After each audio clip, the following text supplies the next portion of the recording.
এদের বিরুদ্ধে তো কিন্তু মন্ত্রী সরাসরি অভিযোগ করেছেন যে আপনারা কোটি কোটি টাকা নিয়ে তার পেছনে ঘুরেছেন।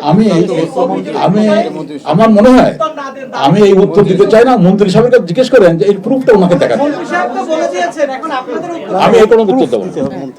মন্ত্রীকে প্রুফ করতে হবে। He has to prove. মন্ত্রী তো উত্তর দিয়ে দিয়েছেন। কত একটা লোক, আপনি আমার বিরুদ্ধে 10টা কথা বলতেই পারেন, বলতে পারেন না? আপনি 10টা কথা আমাকে বিরুদ্ধে বলতে পারেন। আপনাকে কেন ডাকছি, ওখানে আপনার রুমে ডেকে নিয়ে গেলাম, আর কথাটা আপনি কথা বলতেছেন আমার সাথে নাকি 100 জন কথা বলতেন? আপনি যখন কথা বলেন আমাকে বলেন ভাই বা আপনাকে ডাকলাম ভাই আমার রুমে একটু আসেন, কথা আমাকে ডাকলাম, আপনি বাইরে এসে বলেন মোদিন সাহেব 1 লাখ টাকা দিচ্ছে আছে।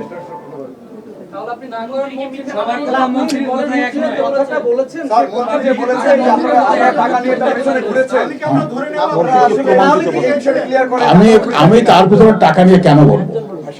আমি কেন টাকা নিয়ে বলবো? আমার টাকা নিয়ে বলার দরকার নেই। আমার কথা হলো যে আমি তার পিছনে টাকা নিয়ে ঘুরিনি। 30 দিনের মধ্যে যেটা আপিল করার কথা, আসলে আমরা 30 দিনের মধ্যে যেটা আপিল করার কথা, আমরা আশা করতেছি আগামীকালকে আমরা একটা আবেদন করবো মন্ত্রণালয়ে। মানে আমাদের দরখাস্ত লেখা হয়েছে, আগামীকাল আমরা আবেদন করবো। এটা 30 দিনের মধ্যে যেটা করার কথা। ঠিক আছে, এটার উত্তরেই বলছে ডাক্তারদের ব্যবহার ভালো কিন্তু নার্স সাহেবদের ব্যবহার খারাপ। এটা বাংলাদেশের সমস্যা, এটা নট অনলি আদিন সমস্যা। আমি বিশেষ করে ব্যক্তিগতভাবে যতদিন ডাক্তার একদম ছোট ডাক্তার ছিলাম তখন থেকে আমি এই জিনিসটা ডেভেলপ করার চেষ্টা করতেছি। ব্যক্তিগতভাবে খুব কাজ করেছি এবং এই কাজ করে আমি নার্সদের, আমার হাসপাতালে নার্সদের অনেক ডেভেলপ করছিলাম।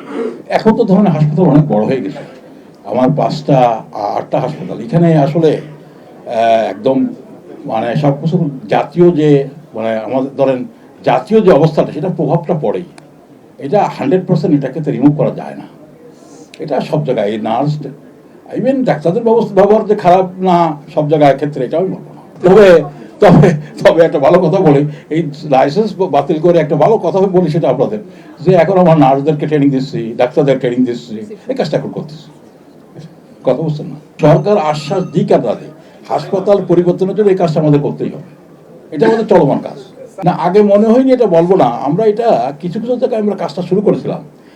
আর এটা যদি আমরা এইভাবে বলি যে আমাদের যে সমস্ত ভেন্টিলেশন যে কথাটা আমরা বলতেছি, সেই ভেন্টিলেশনের যে কারণ আমরা খুঁজতে যেয়ে দেখছি যে আমরা কিন্তু ভেন্টিলেশনের যে কার্বন ডাইঅক্সাইড লেভেল যেটা থাকার কথা, সেই কার্বন ডাইঅক্সাইড লেভেলে এখনও যারা এক্সপার্ট তারা মনে করেন না, এটা আমার কথা বলছেন, তারা মনে করেন না যে এই কারণে শিশুর মৃত্যু হতে পারে।